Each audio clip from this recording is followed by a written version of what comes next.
French President Emmanuel Macron is going to hold talks with Polish Prime Minister Donald Tusk in Warsaw on Thursday afternoon. The meeting comes after the French leader held trilateral talks with U.S. President-elect Donald Trump and Ukrainian President Volodymyr Zelenskyy. Could this signal that Ukraine is closer to peace? With me now to discuss this is retired military intelligence officer Jon Sweet. A very good evening, and thank you for joining us on World News Tonight. Well, thanks for having me back on the show. Always a pleasure. So as we were looking at the meeting, which took place over the weekend, there are no details revealed as to what's been said. But what do you think is the outcome of that meeting? Are Macron, Zelenskyy, and Trump actually getting onto the same page? They may be trying to get on the same page, but the problem is that the actors, in this case, Putin and Zelenskyy, are not on the same page. Putin is not going to give up the annexed territories or Crimea, and Zelenskyy is not going to accept him retaining that. So they need to focus on reality, not necessarily what they want. Mm-hmm. But you mentioned that they're not on the same page, and we did actually hear from the Kremlin.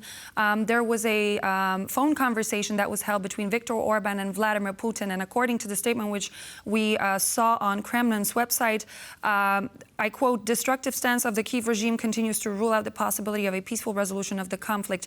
Do you think that President Trump is going to be able to convince Putin to agree to a compromise? How likely is that?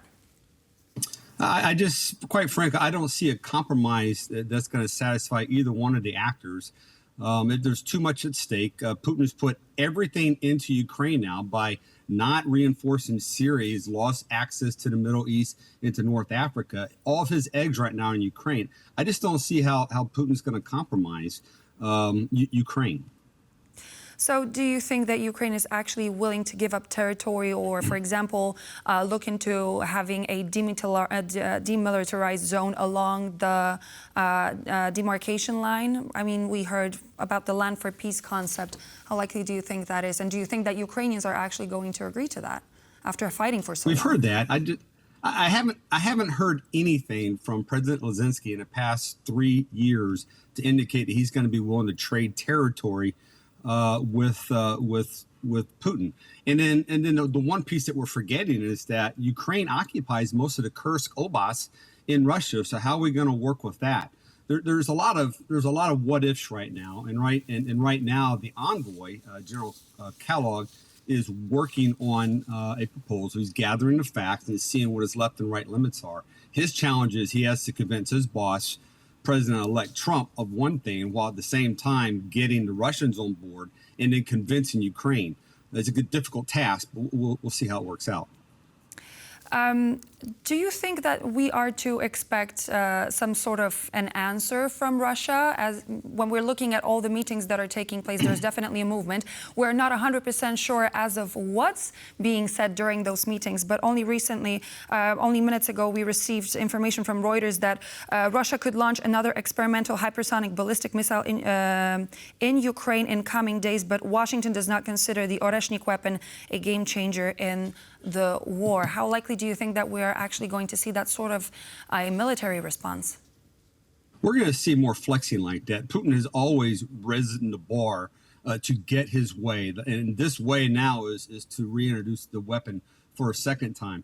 But I remind your audience that since Putin has been in office, how many ceasefires, how many peace proposals has he honored that he's actually signed? And I think the answer is none. So it's all about buying time. It's all about flexing. It's all about trying to get the West to submit. Putin doesn't have any leverage right now. The leverage is his capability to threaten the use of nuclear weapons or intercontinental ballistic missiles who can carry ballistic missiles. But that's what it is. He doesn't possess leverage. His conventional military is losing terribly, 750,000 casualties to date. He's hiding behind a nuclear wall. And the U.S. and the West is going to have to come a little stronger at him, I think. So what do you think, based on what you said a second ago, what do you think would have to happen for Vladimir Putin to actually consider that maybe it's time? Because some experts are pointing in the direction of him actually taking time to back off, regroup, and then try and attack again. What would have to happen for Vladimir Putin to actually consider peace talks? I think that's exactly what he'd probably do. It's just buying time. Look, President Zelensky yesterday said there are 800,000 Russians that were in Ukraine right now. You have to be able to affect that. And if he being President Zelensky, can gain access to U.S. weapons, particularly the precision deep strike weapons, and he can go after those troops, their equipment in occupied Ukraine, but also within Russia, to include the North Korean troops that are there and the Chechen troops that are there. If he can inflict interdiction upon those forces and give Ukraine some maneuver space, some breathing room to begin a counteroffensive, I think that puts Putin on his heels and it brings him to the table quicker. I think what they need is really more of an Israeli approach, to Hamas and Hezbollah than the approach right now that they're doing with Russia, and that means winning, defeating Russia. What do you think? We've had Kurt Volker from the Center for the European Analysis and a former U.S. ambassador to NATO who said here on TVP World, I quote, "Ukraine must be in NATO. Putin is patient. He will rebuild and attack again." Just as I said a second ago, NATO is the only way to stop him, end quote. Do you think that with how things are now, NATO and EU memberships for Ukraine are a viable option?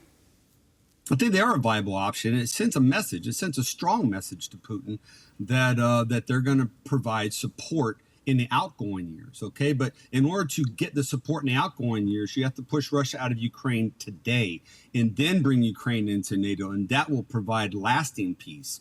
Okay, whether Putin remains in charge of his regime or not at the conclusion of a defeat in Ukraine is up to the Russians. But the only way you're going to have peace and stability is not going to be through a ceasefire. It's going to be through NATO and Article 5 protection. And Putin understands that. Do you think he really does? Because if they were to actually sit down by one table and have a conversation about peace, potential peace in that very conflict, do you think that he would not actually mention as one of the conditions Ukraine not becoming part of NATO? He's mentioned that condition many times, but at the end of the day, let's look at what has become part of NATO. The war in Ukraine has brought in new members. It's brought in Finland and Sweden, two aspects that he did not consider at the outset of the war. No, he doesn't want Ukraine to be part of NATO, but that's always been a ruse for what he really wants. And what he really wants is to control Ukraine. Hiding behind a NATO excuse, hiding behind a neo-Nazi excuse has been justification. But at the end of the day, he wants to physically occupy Ukraine and own it. This has become personal. All of his eggs are in one basket. Ukraine is his end state. As we mentioned here earlier in the program, President Macron is going to meet with Prime Minister Donald Tusk and Polish President Andrzej Duda tomorrow. This comes after the trilateral meeting which took place in Paris. And Politico says that Macron is actually meant to talk to Mr. Tusk about the deployment of Western peacekeeping forces in Ukraine after the war is over. Do you think that a mission like this is possible on the Ukrainian territory? Well, I think it's possible, but again, the key words you just got through saying were after the war is over. I don't see UN forces, I'm sorry, not UN, I don't see NATO forces being introduced into Ukraine prior to the war being over. There may be a DMZ at some point, and where the line is drawn on what side Russia is on and what side Ukraine's on, in possibility of forces from NATO being in those areas. But I don't think they'd be considered NATO forces. They would have to be considered bilateral security forces, because again, I don't think Russia would accept under any terms NATO forces on Ukraine territory. Definitely a lot will be happening around the talks. We know that Poland is taking over the EU Council presidency. That is going to be a big step, possibly when it comes to support for Ukraine as well. There's going to be the meeting of President Macron with Polish officials as well. So there will be a lot to talk about. I hope to have you back in the studio to talk some more on this. Jon Sweet, retired military intelligence officer, joining me now. Thank you. Again, thanks for having me back on the show. Pleasure. And so this would be all the latest news for now here on World News Tonight. But please do stay tuned here on TVP World, as we'll be back with more news and features.